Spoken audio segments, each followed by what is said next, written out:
l'art de s'en foutre. Aujourd'hui, j'aimerais te parler de l'art de s'en foutre.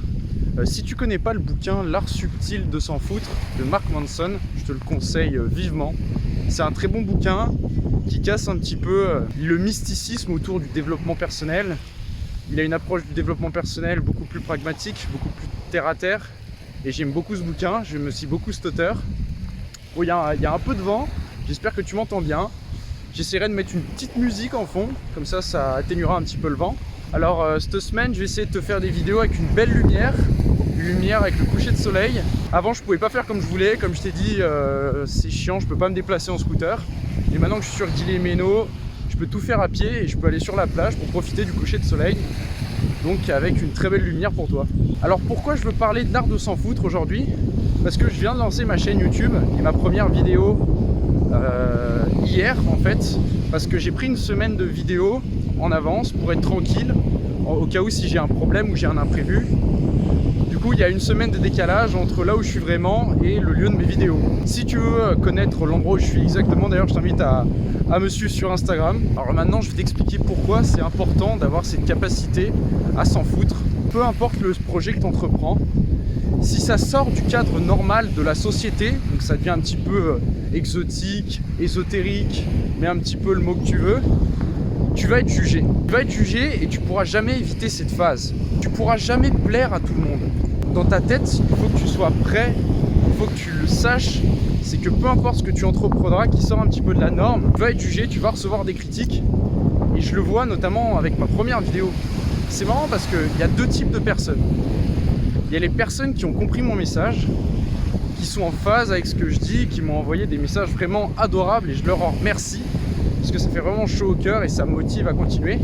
Et tu as les autres personnes qui vont te dire ouais c'est pas mal et ensuite qui vont te critiquer sur un petit cut mal fait ou un petit problème de montage.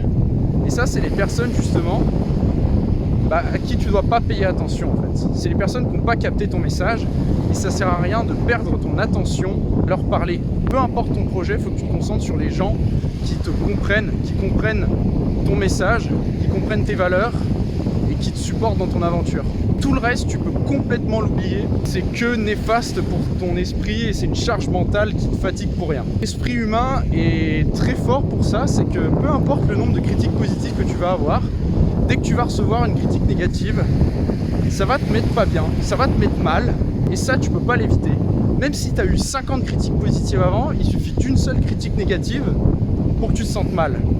C'est pour ça que tu dois vraiment faire l'effort de ne pas payer attention à ce genre de critiques. Alors je te dis pas de te fermer complètement à la critique, parce que ça peut être dangereux justement de rester dans ton cocon, mais ne fais pas attention aux critiques négatives, surtout celles qui viennent de personnes qui n'ont pas compris ce que tu fais, qui n'ont pas compris ton message. Bon, je commence à recevoir des gouttes d'eau, j'espère qu'il ne va pas tomber des cordes, sinon je suis pas bien. Bref, pour en revenir au sujet, apprends à te détacher du regard des autres, fais ce qui te plaît, fais ce qui te fait vibrer, fais ce qui te fait kiffer. Tu vas voir, les personnes vont venir naturellement à toi.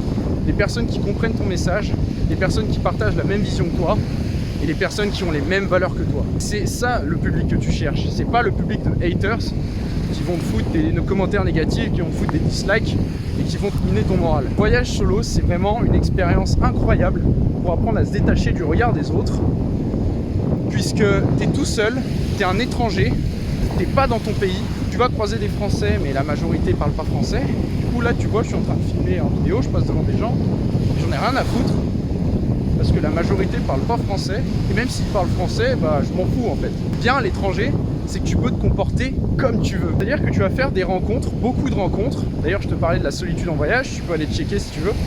Tu vas faire beaucoup de rencontres, tout le temps, et ça va être des rencontres éphémères. Ça va peut-être durer 1 jour, 2 jours, 3 jours, 1 semaine, peu importe.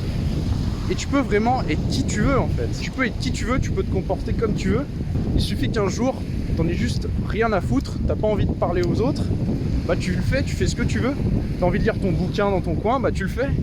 Tu t'en fous parce que les gens, tu vas les croiser que quelques jours et ensuite tu te casses. Et c'est pour ça que le voyage solo, c'est hyper puissant pour acquérir cette compétence. Mais le plus important dans tout ça, c'est apprendre à ne pas plaire. Tu ne pourras jamais plaire à tout le monde.